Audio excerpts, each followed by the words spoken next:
प्रिय भक्तों, हर दिन किसी न किसी देवी देवता को समर्पित रहता है। ठीक उसी प्रकार आज मंगलवार के दिन हनुमान जी को समर्पित है।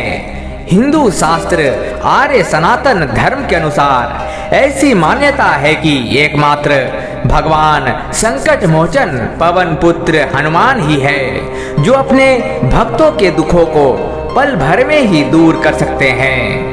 वैसे तो अनेक लाभ उनके मंत्रों के द्वारा ही प्राप्त होते हैं, किंतु आज हम आपको जो मंत्र बताने वाले हैं, इस मंत्र से आपके मन की हर वो इच्छा मनोकामना पूर्ण होगी।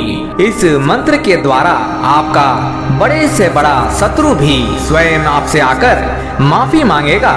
यदि आपको जीवन में डर लगता हो, यह भी इस मंत्र से दूर हो जाएगा। यह मंत्र आपको धन दौलत से लेकर हर प्रकार की शांति प्रदान करेगी। यदि आज आपने इस मंत्र का 108 बार जाप कर पाते हैं, तो इस मंत्र के द्वारा हनुमान जी आपसे सदैव प्रसन्न रहेंगे एवं आपकी सभी चिंताओं को अपने साथ हमेशा के लिए ले जाएंगे। और यदि किसी कारणवश आप यह मंत्र जाप नहीं कर पा रहे हैं, तो केवल इसे अपने मोबाइल में लगाकर 108 बार चलाकर रख दीजिए।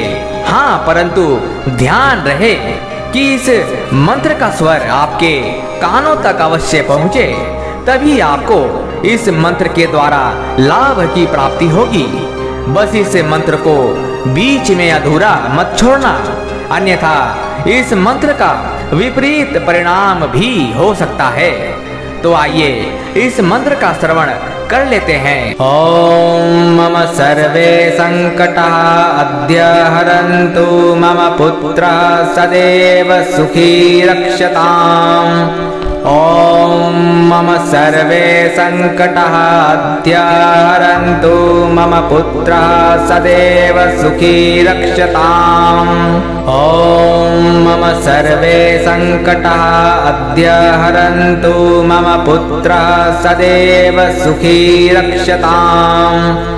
ओम मम सर्वे संकटः अद्य हरन्तु मम पुत्रः सदैव सुखी रक्षताम्। ओम मम सर्वे संकटः अद्य हरन्तु मम पुत्रः सदैव सुखी रक्षताम्। ओम मम सर्वे संकटः अद्य हरन्तु मम पुत्रः सदैव सुखी रक्षताम्। ओम मम सर्वे संकटः अद्य हरन्तु मम पुत्रः सदैव सुखी रक्षताम्। ओम मम सर्वे संकटः अद्य हरन्तु मम पुत्रः सदैव सुखी रक्षताम्।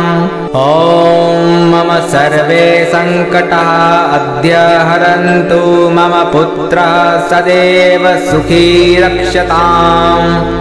ओम मम सर्वे संकटः अद्य हरन्तु मम पुत्रः सदैव सुखी रक्षताम्। ओम मम सर्वे संकटः अद्य हरन्तु मम पुत्रः सदैव सुखी रक्षताम्। ओम मम सर्वे संकटः अद्य हरन्तु मम पुत्रः सदैव सुखी रक्षताम्। ओम मम सर्वे संकटः अद्य हरन्तु मम पुत्रः सदैव सुखी रक्षताम्।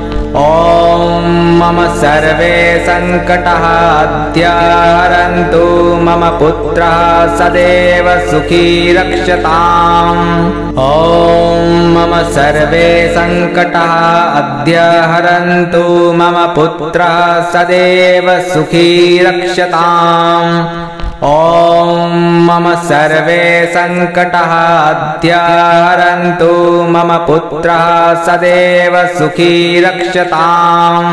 ओम मम सर्वे संकटः अद्य हरन्तु मम पुत्रः सदैव सुखी रक्षताम्। ॐ मम सर्वे सङ्कटाः अद्य हरन्तु मम पुत्रः सदैव सुखी रक्षताम्। ॐ मम सर्वे सङ्कटाः अद्य हरन्तु मम पुत्रः सदैव सुखी रक्षताम्। ॐ मम सर्वे सङ्कटाः अद्य हरन्तु मम पुत्रः सदैव सुखी रक्षताम्।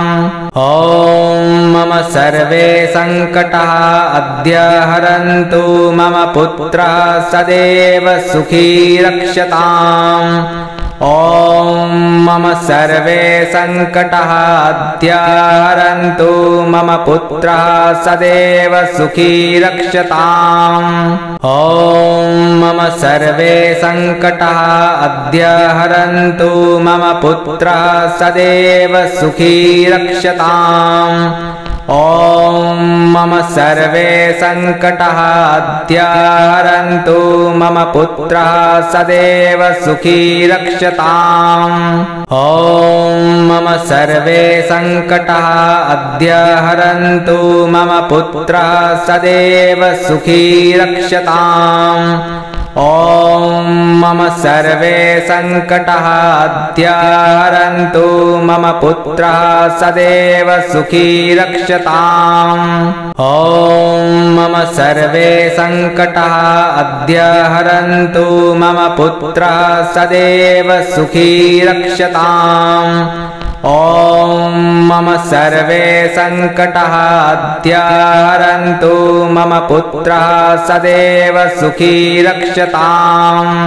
ॐ मम सर्वे सङ्कटाः अद्य हरन्तु मम पुत्रः सदैव सुखी रक्षताम्। ॐ मम सर्वे सङ्कटाः अद्य हरन्तु मम पुत्रः सदैव सुखी रक्षताम्। ॐ मम सर्वे सङ्कटाः अद्य हरन्तु मम पुत्रः सदैव सुखी रक्षताम्। ॐ मम सर्वे सङ्कटाः अद्य हरन्तु मम पुत्रः सदैव सुखी रक्षताम्। ॐ मम सर्वे सङ्कटाः अद्य हरन्तु मम पुत्रः सदैव सुखी रक्षताम्। ॐ मम सर्वे सङ्कटाः अद्य हरन्तु मम पुत्रः सदैव सुखी रक्षताम्। ॐ मम सर्वे सङ्कटाः अद्य हरन्तु मम पुत्रः सदैव सुखी रक्षताम्। ॐ मम सर्वे सङ्कटाः अद्य हरन्तु मम पुत्रः सदैव सुखी रक्षताम्।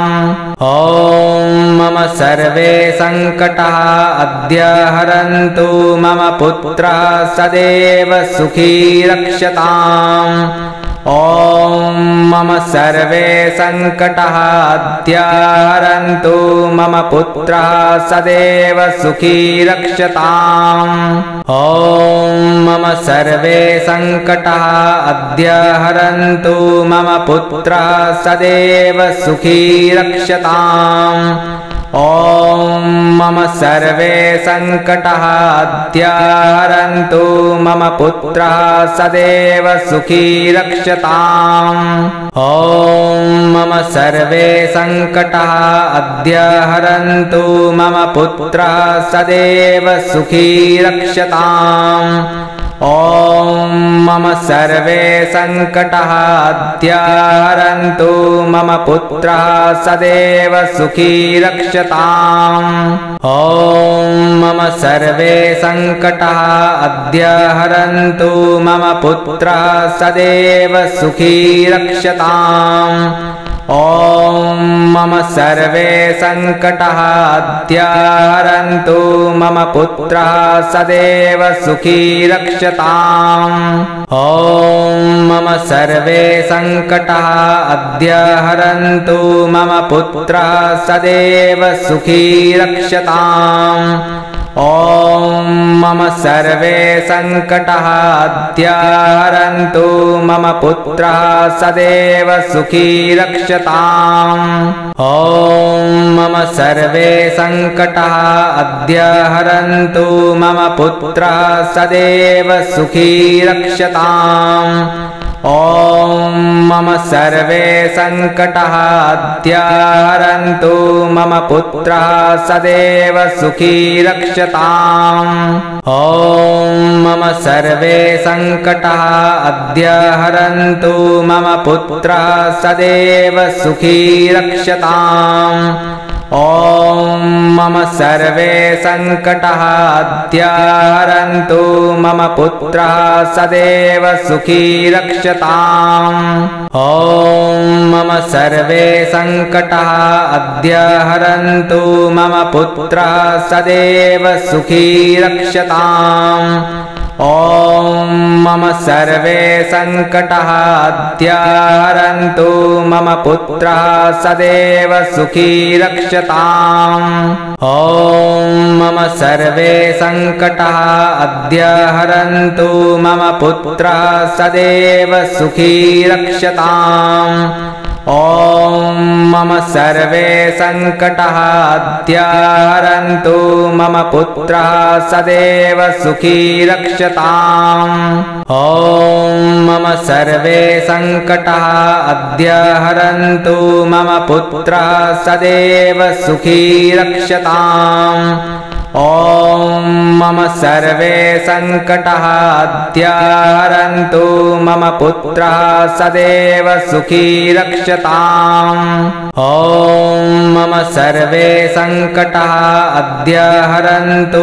मम पुत्रः सदैव सुखी रक्षताम् ॐ मम सर्वे सङ्कटाः अद्याहरन्तु मम पुत्रः सदैव सुखी रक्षताम् ॐ मम सर्वे सङ्कटाः अद्याहरन्तु मम पुत्रः सदैव सुखी रक्षताम् ॐ मम सर्वे सङ्कटाः अद्याहरन्तु मम पुत्रः सदैव सुखी रक्षताम् ॐ मम सर्वे सङ्कटाः अद्याहरन्तु मम पुत्रः सदैव सुखी रक्षताम् ॐ मम सर्वे सङ्कटाः अद्याहरन्तु मम पुत्रः सदैव सुखी रक्षताम् ॐ मम सर्वे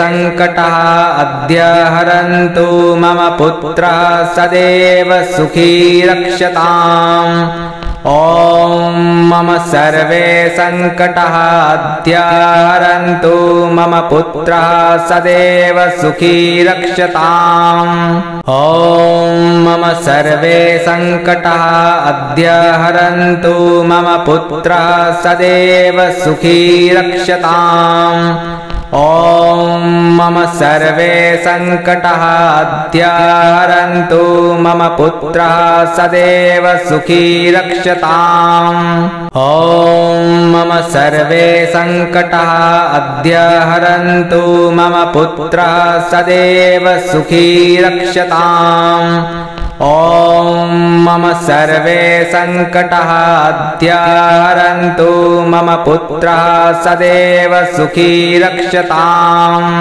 ॐ मम सर्वे सङ्कटाः अद्याहरन्तु मम पुत्रः सदैव सुखी रक्षताम् ॐ मम सर्वे सङ्कटाः अद्याहरन्तु मम पुत्रः सदैव सुखी रक्षताम् ॐ मम सर्वे सङ्कटाः अद्याहरन्तु मम पुत्रः सदैव सुखी रक्षताम् ॐ मम सर्वे सङ्कटाः अद्याहरन्तु मम पुत्रः सदैव सुखी रक्षताम् ॐ मम सर्वे सङ्कटाः अद्याहरन्तु मम पुत्रः सदैव सुखी रक्षताम् ॐ मम सर्वे सङ्कटाः अद्याहरन्तु मम पुत्रः सदैव सुखी रक्षताम् ॐ मम सर्वे सङ्कटाः अद्याहरन्तु मम पुत्रः सदैव सुखी रक्षताम् ॐ मम सर्वे सङ्कटाः अद्याहरन्तु मम पुत्रः सदैव सुखी रक्षताम् ॐ मम सर्वे सङ्कटाः अद्याहरन्तु मम पुत्रः सदैव सुखी रक्षताम् ॐ मम सर्वे सङ्कटाः अद्याहरन्तु मम पुत्रः सदैव सुखी रक्षताम् ॐ मम सर्वे सङ्कटाः अद्याहरन्तु मम पुत्रः सदैव सुखी रक्षताम् ॐ मम सर्वे सङ्कटाः अद्याहरन्तु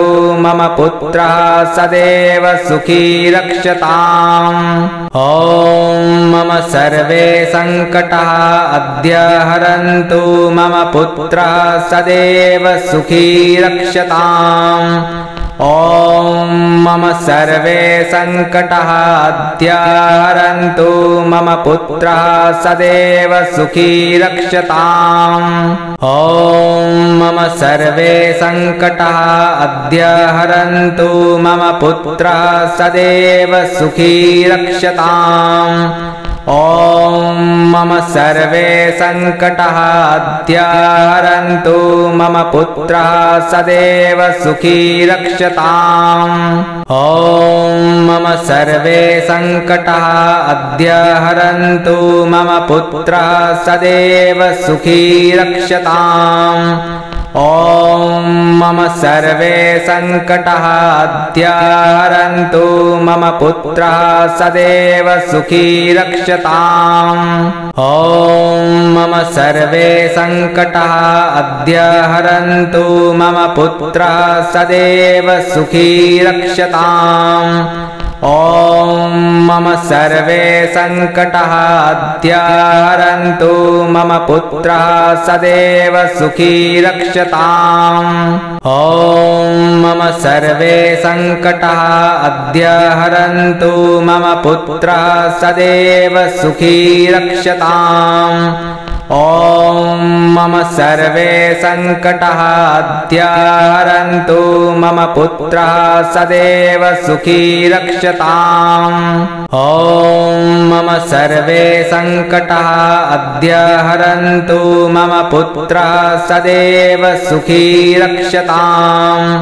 ॐ मम सर्वे सङ्कटाः अद्याहरन्तु मम पुत्रः सदैव सुखी रक्षताम् ॐ मम सर्वे सङ्कटाः अद्याहरन्तु मम पुत्रः सदैव सुखी रक्षताम् ॐ मम सर्वे सङ्कटाः अद्याहरन्तु मम पुत्रः सदैव सुखी रक्षताम् ॐ मम सर्वे सङ्कटाः अद्याहरन्तु मम पुत्रः सदैव सुखी रक्षताम् ॐ मम सर्वे सङ्कटाः अद्याहरन्तु मम पुत्रः सदैव सुखी रक्षताम् ॐ मम सर्वे सङ्कटाः अद्याहरन्तु मम पुत्रः सदैव सुखी रक्षताम् ॐ मम सर्वे सङ्कटाः अद्याहरन्तु मम पुत्रः सदैव सुखी रक्षताम् ॐ मम सर्वे सङ्कटाः अद्याहरन्तु मम पुत्रः सदैव सुखी रक्षताम् ॐ मम सर्वे सङ्कटाः अद्याहरन्तु मम पुत्रः सदैव सुखी रक्षताम् ॐ मम सर्वे सङ्कटाः अद्याहरन्तु मम पुत्रः सदैव सुखी रक्षताम् ॐ मम सर्वे सङ्कटाः अद्याहरन्तु मम पुत्रः सदैव सुखी रक्षताम् ॐ मम सर्वे सङ्कटाः अद्याहरन्तु मम पुत्रः सदैव सुखी रक्षताम् ॐ मम सर्वे सङ्कटाः अद्याहरन्तु मम पुत्रः सदैव सुखी रक्षताम् ॐ मम सर्वे सङ्कटाः अद्याहरन्तु मम पुत्रः सदैव सुखी रक्षताम् ॐ मम सर्वे सङ्कटाः अद्याहरन्तु मम पुत्रः सदैव सुखी रक्षताम् ॐ मम सर्वे सङ्कटाः अद्याहरन्तु मम पुत्रः सदैव सुखी रक्षताम् ॐ मम सर्वे सङ्कटाः अद्याहरन्तु मम पुत्रः सदैव सुखी रक्षताम् ॐ मम सर्वे सङ्कटाः अद्याहरन्तु मम पुत्रः सदैव सुखी रक्षताम् ॐ मम सर्वे सङ्कटाः अद्याहरन्तु मम पुत्रः सदैव सुखी रक्षताम् ॐ मम सर्वे सङ्कटाः अद्याहरन्तु मम पुत्रः सदैव सुखी रक्षताम् ॐ मम सर्वे सङ्कटाः अद्याहरन्तु मम पुत्रः सदैव सुखी रक्षताम् ॐ मम सर्वे सङ्कटाः अद्याहरन्तु मम पुत्रः सदैव सुखी रक्षताम् ॐ मम सर्वे सङ्कटाः अद्याहरन्तु मम पुत्रः सदैव सुखी रक्षताम् ॐ मम सर्वे सङ्कटाः अद्याहरन्तु मम पुत्रः सदैव सुखी रक्षताम् ॐ मम सर्वे सङ्कटाः अद्याहरन्तु मम पुत्रः सदैव सुखी रक्षताम् ॐ मम सर्वे सङ्कटाः अद्याहरन्तु मम पुत्रः सदैव सुखी रक्षताम् ॐ मम सर्वे सङ्कटाः अद्याहरन्तु मम पुत्रः सदैव सुखी रक्षताम् ॐ मम सर्वे सङ्कटाः अद्याहरन्तु मम पुत्रः सदैव सुखी रक्षताम् ॐ मम सर्वे सङ्कटाः अद्याहरन्तु मम पुत्रः सदैव सुखी रक्षताम् ॐ मम सर्वे सङ्कटाः अद्याहरन्तु मम पुत्रः सदैव सुखी रक्षताम् ॐ मम सर्वे सङ्कटाः अद्याहरन्तु मम पुत्रः सदैव सुखी रक्षताम् ॐ मम सर्वे सङ्कटाः अद्याहरन्तु मम पुत्रः सदैव सुखी रक्षताम् ॐ मम सर्वे सङ्कटाः अद्याहरन्तु मम पुत्रः सदैव सुखी रक्षताम् ॐ मम सर्वे सङ्कटाः अद्याहरन्तु मम पुत्रः सदैव सुखी रक्षताम् ॐ मम सर्वे सङ्कटाः अद्याहरन्तु मम पुत्रः सदैव सुखी रक्षताम् ॐ मम सर्वे सङ्कटाः अद्याहरन्तु मम पुत्रः सदैव सुखी रक्षताम् ॐ मम सर्वे सङ्कटाः अद्याहरन्तु मम पुत्रः सदैव सुखी रक्षताम्।